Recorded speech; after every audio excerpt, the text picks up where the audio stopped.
আসসালামু আলাইকুম এভরিওয়ান, সবাই কেমন আছেন? আশা করি সবাই ভালো আছেন। সকালে ঘুম থেকে উঠে দেখলাম ভাইজি বসে খাওয়া দাওয়া করতেছে, আপা খাওয়াই দিচ্ছে।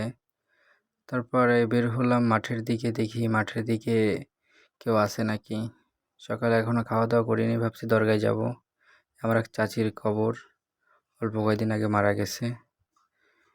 এই বাম হাতে একটা ক্লাব আছে, এই ক্লাবে আমরা সবাই বসি, আড্ডা দিই।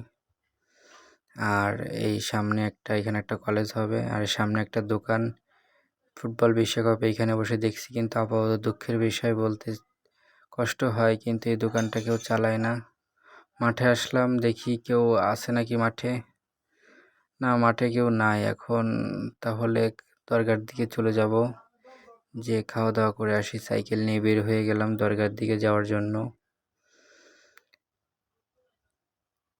দরগার দিকে বের হওয়ার পরে আমাদের এইখানে একটা বড় মসজিদ আছে, জামে মসজিদ। এত সুন্দর মসজিদটা, দিলটা মানে ভরে যায় মসজিদটা দেখলে। তারপর আস্তে আস্তে সাইকেল চালায় আমি গেলাম। যাওয়ার পর এই পরাটা, ডালবাজি আর ডিম খাইছিলাম। তারপরে খাওয়া দাওয়া শেষে দুপুরে একটু কাজ ছিল, তারপরে আবার দুপুরে খাওয়া দাওয়া। আমার আম্মু যদি রান্না করে, তাও 7 পদের তরকারি থাকে আমাদের। এই যে একটা পুঁটি মাছ, আর এই যে কচু শাক, এই গরুর মাংস। আম্মুর হাতে রান্নাটা এত টেস্টি হয়, কি বলবো, মানে বুঝতেই পারতেছি না। এই ডাল রান্না করছে আম্মু, এখন আমাকে আম্মু ভাত দেবে। হ্যাঁ, আপনাদের ভিডিও করতে পারলাম না। খাওয়া হয়ে গেছে 2 পদের আমার। এখন গরুর মাংস দিয়ে খাবো। আমি বাসায় ছিলাম না, আসছি কালকে রাত্রে। বাসায় আসার পর তারপর খাবার উঠে রাখছিলাম আম্মু আমার জন্য। সেই খাবারটা এখন আম্মু আমাকে সার্ভ করতেছে। আম্মুর হাতে রান্নাটা এতটা সুন্দর হয়, আসলে সবাই জানে যে সবার মার হাতে রান্নাটা কত সুন্দর হয়। আম্মুর হাতের রান্নাটার আসলে কোনো তুলনা নাই, সত্যি কথা। আমার অনেক গরম লাগতেছিল, তখন আম্মুরে বললাম আম্মু ঠান্ডা পানি নিয়ে আসেন।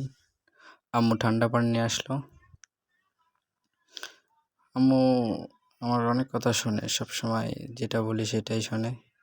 তারপর আম্মু ঠান্ডা পানি নিয়ে আসলো। ঠান্ডা পানির এইখানে আছে। খাবারটা খেতে এত সুন্দর হয়েছিল, ভাবছি খাওয়া দাওয়া করে একটু বন্ধুদের সাথে হাঁটা দিতে যাবো নদীর পাড়ে।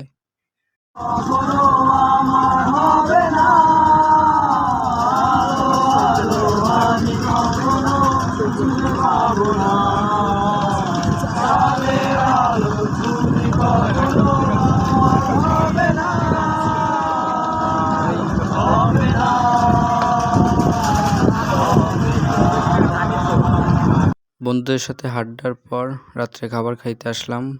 খাবারে ছিল কচু শাক, আর ছিল তেলাপিয়া মাছ দিয়ে পেঁয়াজের গালি দিয়ে ভাজি। আম্মু তেলাপিয়া মাছটা ভাজলে এত সুন্দর লাগে। আরও ছিল গোল আলু দিয়ে, মাটির তলে আলু, সে দিয়ে টিংরা মাছ রান্না। আজকের ব্লগটা এই পর্যন্ত। প্লিজ সবাই চ্যানেলটা সাবস্ক্রাইব করে রাখবেন, আর যে ফেসবুক থেকে ফলো করে রাখবেন।